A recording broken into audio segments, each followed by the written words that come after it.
Welcome to the HCI family of podcasts. We're your source for personal, professional, and organizational growth and development. We share our own original research, explore industry trends, and interview executives and thought leaders from across the globe. Join us for practitioner-oriented content around all things leadership, HR, talent management, organizational development, and change management. Maximize your personal and organizational potential with the HCI family of podcasts.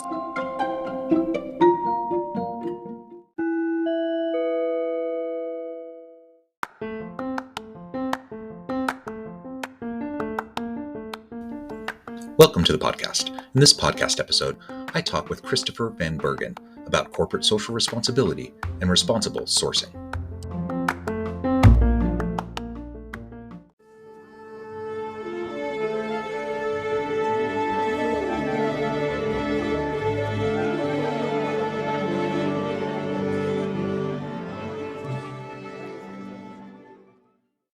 Chris van Bergen, welcome to the conversation today.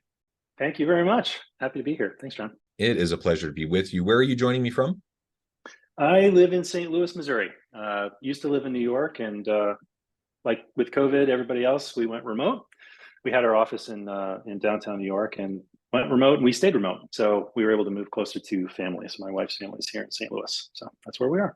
Wonderful. I'm from the other side, the Kansas City side, Okay. Northwest Missouri. So I'm out here in Salt Lake City area now, but I love Missouri, love the Midwest. So welcome to the conversation. Pleasure to have you. Today, we're going to be talking about corporate social responsibility and responsible sourcing. But before we jump in, I wanted to share Christopher's bio with everybody. Chris van Bergen is the CFO and COO of Nest, a nonprofit working in the hand worker economy to generate global workforce inclusivity, improve worker well-being beyond factories, and preserve cultural traditions using radical transparency, data-driven development, and fair market access to connect craftspeople, brands, and consumers in a circular and human-centric value chain. I love everything about that description, by the way. I just wanted to say that's really great. Chris, anything you would like to specifically highlight by way of your own personal or professional background or the nonprofit before we dive on in? Sure. Just essentially that I think a lot of people don't realize how much work happens in the handcraft space, and thinking that this sector is kind of small or niche. And it's just like, oh, isn't that cute? It's like some old ladies weaving something, right? But the reality is it's a huge sector. It's going to approach probably $1 trillion in valuation in the next few years. And that there are a ton of brands, big and small, that are leveraging this work. It's not artisanship and that kind of really nice, very unique stuff is certainly a big part of the sector, but it's not all of it. So think about like every basket that's on every shelf of every big box retailer. That's also handcrafted, which is super cool, and why I frankly love what we do at Nest, both here in the US and globally. But yeah, that's very cool. And part of this conversation today is informed by your recent book. Maybe tell us a little bit about that and how your work at Nest has helped to inform it. Sure, absolutely. So the book is called Certifiable. Subtitle is How Businesses Operationalize Responsible Sourcing, which is why we're having this conversation today. And that's a big piece of actually what Nest does. The supply chain that we work in is really complex, really complicated. Yeah. It goes way beyond kind of the traditional factory production model. So we have a ton of most of the work actually happens in homes and very small workshops. And a number of years ago, something that Nest did is we launched a standard and an assessment and training protocol for a compliance program for this type of supply chain. Traditional compliance that brands were using really only addressed factory models, because that's the traditional sort of tier one finishing factory model. And we had brands that really wanted to source products with artisans and handcraft producers, but they said, you know what, we can't. We're like, well, part of our mission is getting market access for all of these amazing businesses around the world, right? We work across 120 countries, but if they can't get their product out there, what are we doing? So we started asking those brands, why? Like, why is that? You know the quality of the product, you know the businesses. They said simply because there was too much risk. They didn't know who was making it. They didn't know if they were getting paid. My gosh, are there children involved, right? I mean, all of these very, very important questions if you're a responsible brand. And so at Nest, I had the pleasure of helping lead the team that developed that standard, and then started working with all these brands to get those products on shelves. And so I was able to really see the hard work that goes on the brand side and frankly, the producer side and the nonprofit side, all the hard work that goes into actually responsibly sourcing the product. What does that actually mean? How do you get transparency there? So that was a big piece of what informed this book. The other side is the fact that in addition to my work at Nest, I'm an adjunct professor at NYU Stern School of Business. And so I've been interfacing with business executives in their MBA, executive MBA program and business students, and had lots of people taking my course and lots of people approaching me saying, you know what, like we're making these declarative statements around how we're going to be responsible. We don't know how to actually do that. Like, what's the action plan? And so I was like, okay, well, maybe this is a place where I can help. And frankly, I looked around, you know, I didn't want to reinvent the wheel. There was no primer on this idea. How did we get to where we are in terms of concepts of social responsibility or corporate responsibility? What does it mean? Who's doing it? What do those certifications mean? All that sort of good stuff. And so that was really the driving force behind the book. Both my work and world at Nest, which I absolutely adore, and this other world working and interfacing directly with the business sector. Yeah, super interesting. So like you said, the world of supply chain and sourcing is super complicated. I think we recognize that, perhaps the layperson recognized that more than ever during the pandemic, when all of a sudden it like started to impact everyday people in very real ways. So supply chains are complicated. When you're now trying to think in terms of ethical and responsible sourcing, that makes it even more challenging, to your point.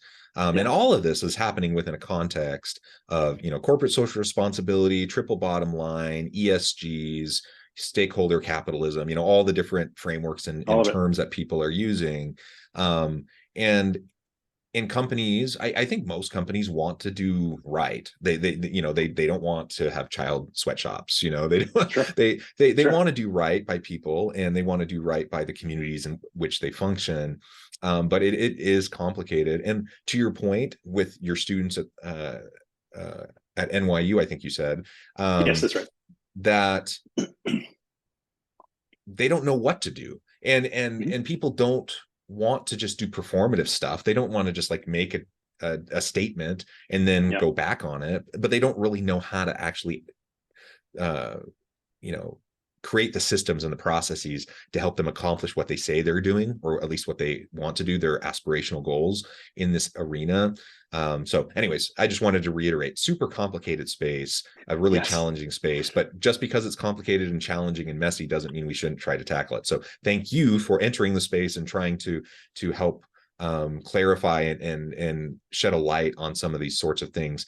Now, if we start to zoom in on responsible sourcing, what are you seeing as some of the current trends? You know, where have things come in the last few years, and what do you see some of the current trends, and where do you see ourselves going in the next few years? Yeah, sure. It's, thank you for that context, because you're absolutely right. It's so complicated. And it is what's interesting about this work is that it is a dramatically changing landscape all the time. I'll give you a couple examples, right? I mean, you mentioned triple bottom line and investing, and the conversation around ESG right now is just, it's completely blown up, right? Everyone's saying, well, what are we reporting on? And then there's regulation in terms of what you can say and what you can't say. And so I think investor interest in kind of social impact investing has certainly been a driving factor here for quite some time. And now it's finally, I think in a good way, actually consolidating in terms of like, what are the expectations? How can you tell me what you're actually doing, right? And the consumers are feeling the same way. So much consumer confusion around labeling and everything else. And how do we actually say, yes, this label means this thing? So it's an amazingly rapidly changing landscape. In terms of trends, I would say that technology is playing a huge role right now in a really interesting way. And maybe that's funny coming from a guy whose like life is spent in handcraft, right? But technology is opening up a whole world of opportunity in some really, really cool ways. One is actually in supply chain transparency and traceability of products including across really complicated supply chains. I'll give you one example of a company I really, really think they're doing some really interesting stuff, and it's called BanQ, which is spelled BANQU, BanQ. They use a blockchain technology, actually, which you can say what you want about blockchain. I think it's kind of the Wild West and lots of promises and stuff. And so I'm kind of a skeptic when it comes to blockchain, but what they're doing, I think, is incredibly cool. In terms of the fact that they're able to actually trace all of the financial transactions in say a commodity product, like let's use coffee, right? At some point, it gets really tricky all the way down to the smallholder farmer person who's actually grown the coffee, because it just gets bought by somebody and bought by somebody, gets aggregated, it gets, you know, roasted, and then it's like in Starbucks or wherever. So it's really tricky to know, well, how much did the coffee farmer actually make here, right? And so BenQ, and they don't just do coffee, they do a lot of different supply chains, but they're able through their platform to find out exactly what that farmer made. What's equally as cool is that the farmer knows what the market rate is of that commodity the moment they're about to sell it. So they, through like very simple SMS messaging, right? Something they can utilize if they have a smartphone. If they don't, doesn't really matter. But they'll know, okay, the coffee's going to be this price today. I know I'm not getting screwed because they're, you know, very interesting. And it finally puts the power in the hands of the smallholder farmer to either accept or not accept that payment. And the way that they built it is that those very large coffee companies, if they're on this platform, can actually see the flow of the product all the way up the supply chain, including quality and everything else. Really, really cool. So, and they're not the only solution out there, but tech is definitely playing a big piece of this. And if you look just that that trackability, the transparency piece is really key here, right? Super key. And I mean, for Nest, with the, you know, part of our compliance program, we go into these amazing handcraft producers, and it's a lot of informal economy stuff, just as it is in agriculture, where maybe there's records, probably not. It's sort of a trust-based system of equal exchange. How do we know what to set the pricing? So like what our program does is essentially establish what those procedures should look like. How do you do a time and motion study to make sure that those workers are getting paid fairly? Those kinds of things. So establishing more structure without destroying the beautiful nature of this sort of informal exchange. Do you need to work full-time? No, you don't need to work full-time. You can, you know, it's secondary income if you want it to be. But establishing more frameworks and structures, so with that transparency, so that the worker at the end of the day knows that they're being treated fairly. Really, really important. So that's one. I think tech in a different way, in terms of the ability to produce products, the ability to establish a more circular way of thinking when it comes to products. I'll give you another example of a company that's called Evernew, which is spelled EVRNU. They are tackling an issue in kind of the garment and apparel industry in terms of like when you upcycle a garment, you can kind of only do that so many times and do so many things. Eventually, it's going to still end up in the landfill, right? You're just kind of delaying that issue. What Evernew is figuring out, and has figured out at a certain level, is how to actually break down garments to a molecular level so that it can be respun, which is super cool, right? Because then it's like conceivably this shirt could just be like remade a million times, right? Still kind of early days. They're doing great stuff, and they've had a lot of pilot projects and things, including with some fast fashion brands, which I think is genius. But things like that, just new ways of thinking, I think is great. Another trend that I'm seeing a lot is increased collaboration, including with folks that you would think would be direct competitors in the market. You know, I mean, from the Nest perspective, we have a coalition of brands, some of whom are direct competitors. They're all sitting around the same table to try and address systemic challenges within the sector. You can look at Sustainable Apparel Coalition in terms of big apparel companies kind of doing similar ideas on the factory level, for example, or looking at ocean-bound plastics and businesses either who are competitive with each other or just across a whole wide array of sectors, just saying, you know what, this is an issue, so let's work on it together. Okay, Trek Bicycles, okay, Dell Computers, okay, fashion brand, let's all come together and let's figure this out. So seeing a lot more of that, those collaborative projects, I think is really, really interesting. I think we're also seeing it in market in a kind of a cool way. This is a little more unusual, but I just love seeing it, and that is the mashup of Adidas with Allbirds. So Adidas, obviously a huge, long-standing sneaker and footwear company. Allbirds, more of a startup, known for like sustainable production and stuff. They actually joined forces and shared IP so they could create a co-branded shoe to have zero carbon footprint in production. And so, I mean, it's cool that they were sharing ideas, but then to co-brand the actual product it's kind of amazing. They have at least one that's been released. I think they have a few. And then, of course, they can take the lessons they learned from each company and then go off and do their own thing too. But what kind of market signal does that send to the consumer? It's like, hey, look, we're actually collaborating in this because we want to make better opportunities for everybody else. So that's certainly another trend I see. And then I think finally, maybe it's obvious, but increased brand ownership over brands' roles in kind of perpetuating some systemic challenges within the supply chain. Meaning things like brands no longer really being willing to bounce from one vendor to another based on lowest costs, right? We learned a lot of these lessons in things like Rana Plaza and other places, but brands are much more willing and interested in having longer term sourcing relationships, which leads to a lot more trust, right? If the vendor is like, we're having problems, but we don't want to say anything because we're afraid you're going to leave, then those problems never get bubbled up, right? But if there's a more of a trust-based relationship, then the vendor can say, you know what? Yes, we have like excessive overtime in our production. And can I tell you why? It's kind of because we have these follow-on orders from you that we love, but you don't give us enough time to produce. So what else are we supposed to do other than make people work more than they really should? They might want the money, but they really shouldn't be working those hours. Or it's going to have to be unauthorized subcontracting to maintain the contract with you. Is there any way we can? So and that dialogue is something that actually we see all the time in our work at Nest. And it's amazing to watch that interplay and watch that trust being built. So those are kind of the big trends that I see. Obviously, there are more. Yeah. But that's super helpful. Thank you. And I'm wondering, I mean, hopefully it's obvious why we should be paying attention to this, why it's important. But, you know, and I do think that most people, you know, wake up in the morning wanting to do right by others, and we don't want to exploit workers. We don't want to exploit consumers or the environment, generally speaking. But on the other hand, you know, a lot of companies or senior leaders, they don't really know what to do. And so a lot of what is happening in this space is like, let's take ESGs, for example. Sure. Big complicated thing, right? And you know, I'm trying to remember what it was exactly, but I think it was over the summer, a recent report came out and basically put pressure to change the way we were acknowledging ESGs, which changed how investors were looking at ESG reports, which has changed the way companies are now focusing on ESG outcomes. Right. And so what it highlighted was, a big motive here is simply, if you want to get investors, you need to have high ESG scores. And even that is a little bit in flux right now. It's complicated, but you know, so there's a profit motive, and there's simply like, I need access to capital and investors and such. So that's important. There's the PR piece. Like nobody wants to have the big headline saying, you know, this company has sweatshops and wherever and exploited child labor and et cetera. Nobody wants that. So there's the PR piece. There's all these different things that can go into, I guess, why it's important to pay attention to. Anything you would add to that, and perhaps from a less cynical view?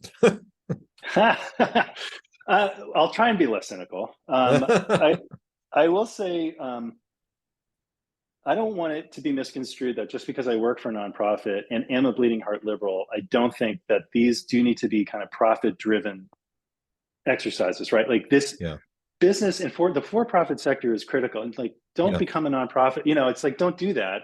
If you want to be a business and you want to exist, by the way, you have to make money at some point, right? Like that's the way it works. I think what is interesting is that, you know, historically speaking, and you know, the Milton Friedman and the whole deal, it's like, well, no, businesses, their sole purpose is to provide returns for the shareholder, right? That's like, and you can spin that quote however you want. I do think in many ways, Friedman actually was right. I think he was right. As a business, you need, if you have investors, you need to provide a return for those investors, because if you don't, guess what? You are kind of a nonprofit, right? What I think that the pivot there is, and why we should be paying attention, is that what's being increasingly proven out is that you can provide returns through sustainable means. And that's, you know, because of consumer interest on the one side. I will also say it's because of, and we're seeing it because of COVID, right? It increases your resiliency in your supply chain, both from a human capital perspective and social impact perspective, but obviously from an environmental sustainability perspective. You need to actually have that resiliency planning baked in so that you can actually, you know, you can't really call COVID a black swan event because people were predicting stuff like that happening, right? But, or global warming is not really a black swan event either, but if you believe in global warming, which I do, I am a bleeding heart liberal after all, but business does need to kind of lay the groundwork and be able to react to those issues. And if you do it right, you will bring your consumers along for the ride. You will still exist as a business, and you'll be able to, you know, weather these storms. And frankly, you can probably steal market share. So you can try and do all of those things, right? So it to me, it really is, again, it's, am I in this line of work because of the impact? I absolutely am. But at the end of the day, it also drives business, and it drives change, and it drives increased impact. And that's, I think, whether you're a consumer, whether you're an investor, whether you're working inside a firm, all of those things are kind of working together right now. And it's finally coalescing into one conversation, as opposed to just like some consumers over here, I just buy Patagonia. It's like not just that anymore, right? It's like everyone's asking these questions, and you're asking them because maybe it's because like I couldn't find toilet paper during COVID. It's like, what is that about? Like, oh, there's a supply chain. Oh, people actually make this stuff. Oh, that's weird. I just thought it was like some robot like magically appeared on my shelf, right? It's like, no. Like hands are involved in pretty much everything we touch as human beings, right? Sometimes more hands than others, like if it's that basket, for example. But I think we are kind of getting back to that idea that there is a human on the other side of that supply chain. And that's as a consumer, as an employee, or as an investor. So all of that is driving this conversation forward from a business perspective, right? Yeah, absolutely. And you don't have to be a bleeding heart liberal to believe in climate change. You don't have to be a bleeding heart liberal to think ESGs are important, or corporate social responsibility is important. You don't have to be a bleeding heart liberal to think we don't want to exploit workers, right? I think they have become politicized kinds of notions, unfortunately, but they don't need to be. And these are the types of conversations. I think a lot of people share these values across the political spectrum and from a variety of backgrounds and worldviews. And ultimately, it makes sense from a business perspective, absolutely. But it makes sense for just the world we're in, taking care of people, the environment. And so, I think we absolutely all should be paying attention to it. And I pose those cynical questions up front, but I suppose I'm a bleeding heart liberal too. But I think regardless of the motive, we want people to behave in sustainable ways, and we want people to do right by others and by the planet. And I think that's what most people want. So anyways, I thank you for that explanation. How can we get involved in this? Because, in the world of impact investing, you have people living in this space, and you have people in your space, but the common day-to-day person isn't necessarily thinking about all this. How can consumers, in addition to investors, get engaged with responsible sourcing? Great. It's a great question. And I think the answer is that consumers need to be doing their homework more. Unfortunately, I will say, because there's still, like I think I said it before, but there are all these labels on packages and we don't really know what they mean. We think we understand what the impact of our purchase is, but the good news with the internet and everything else is that there is a lot more access to information now than there ever really was before. And that's not going away. That's actually increasing in terms of the speed of access. And so I would say that consumers, if you're interested in getting more involved, look at the brands that you support. Look at the impact reports that they put out. Most brands are putting them out now. That's almost becoming table stakes, whether they're publicly traded or not. See what they say that they're doing. How are they tracking those metrics, right? And again, I hate it, but it's like there's been so much greenwashing over the years that it's like, well, the proof really does need to be in the pudding now. You really do need to say, okay, you're doing this thing, whatever that commitment is. Is it, around water scarcity? Is it around something else? It could be anything, but like, okay, that's great. Are you managing what you measure, right? Are you actually getting down to the data points? And how are you doing that? Obviously, if you're a fashion brand, you're not going to be an expert in water usage. So who's your partner, right? I mean, and it's okay to partner with people. You don't need to do everything, right? Design the clothes and figure out the circularity of the production process, but like, who are you bringing in? So really taking a look under the hood in terms of the brands beyond the glossy advertising, and look on their websites. The brands that are really doing it will tell you, because they are putting a ton of work and a ton of resources behind these efforts, right? And there are brands out there that are doing a ton of work that you might not even know are doing it because they don't advertise it. An example, I will tell you, Target is an incredible company and they're doing a ton of work. You go into a Target store and it's like, well, I'm going to buy my groceries or my clothes, whatever. And it's great. I feel good about it. They're very subtle. I don't know if it's like the Minnesota Nice thing since they're headquartered in Minneapolis, but go look at their sustainability reporting, look at their goals and objectives and how they're tracking it. They're really, they do what they're saying. And there's so many companies out there that are like that. So some of them obviously are using it as a differentiator in the business. And I mean, in the Patagonia space, there are a lot of those companies are doing kind of the same thing now. But at the time when they were founded, it was like Patagonia was like leading with sustainability, leading with impact, doing it all, right? And now everyone's caught up because like, wow, that really works here. And so everybody's doing it, upcycling clothing, everything, and which is awesome. And they've kind of changed the nature of the industry in that way. But in other sectors and industries, they're not leading with it. They're not using it as that differentiator. So if it's a place where you're passionate about, or a place where you're like, man, I'm spending a lot of money in the store, I wonder what what are their stances? What stances are they taking? And so you do need to do that research and kind of figure it out. do the research on the labels too, right? So Nest program, we do have a consumer facing seal. Like if you go to, big brand partners of ours, Target is a partner of ours. So is Williams Sonoma. Go to any like big home goods store, you might see our ethical handcrafted label on there. We have our website on there. Look at what that organization is doing. So look at all those different seals because they can be confusing. And is it like a membership seal? Is it just saying, hey, I'm a member of this organization? Well, that doesn't really say a lot. Or is it actually like really a valid verification and a third party's coming in and doing the auditing and all that sort of stuff? So like, what does it mean? So that you actually know. And look, at the end of the day, you make your decisions. You go to a grocery store, there's a reason why there are organic apples and conventional apples. Like you can't always buy the organic apple, even if you want to, right? You have to make your choices and just be okay with that. And so that's my answer, is really do your research. Same, frankly, for the investors. Get the corporate reporting, but see if you can look under the hood a little bit more than that. If it's a privately held company that you're investing in, like drill down and say, well, okay, you say you're doing this. What does that mean? What are your KPIs? How are you doing it? Do you have somebody on staff who's an expert? Like those kind of things, right? So asking the questions and moving beyond those declarative statements, I think is really important. Wonderful. Chris, this has just been a really fun, fascinating conversation. I note the time. I need to let you go here in just a minute. But before we wrap things up for today, I just wanted to give you a chance to share with the audience how they can connect with you, find out more about your work, where they can find your book, and then give us a final word on the topic for today. Great. Connect with Nest through our website. The website is buildanest.org. You can find us. We, obviously we have blogs, we have everything else. You can find out what's happening in our space. Connect with me personally on LinkedIn. Look up Chris Van Bergen on LinkedIn. I love continuing these conversations. It's frankly, the publishing of the book, the biggest joy has been people reaching out and having more conversations and learning more and getting connected.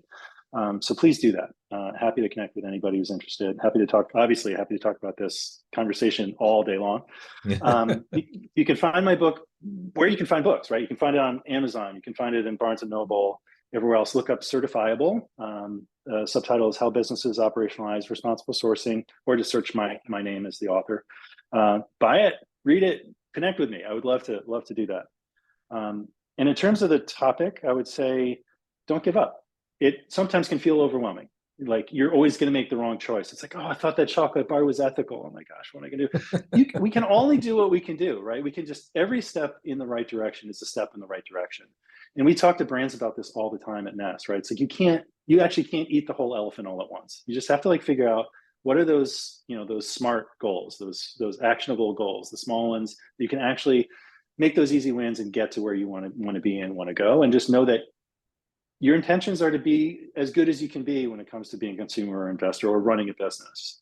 There are trade-offs with everything, and you just have to do what you can do and feel good about it. You have to be able to sleep at night, and just don't get too frustrated when you feel like all the decisions, there's some wrong in all of them.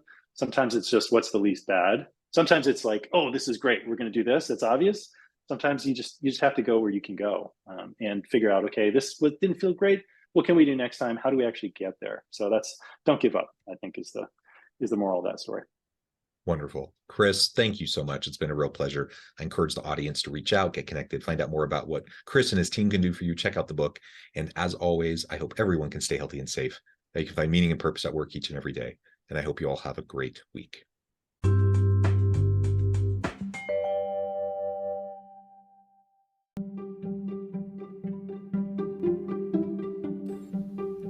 Thanks for joining us for this episode of the podcast. We hope you stay healthy and safe, and please join us again soon.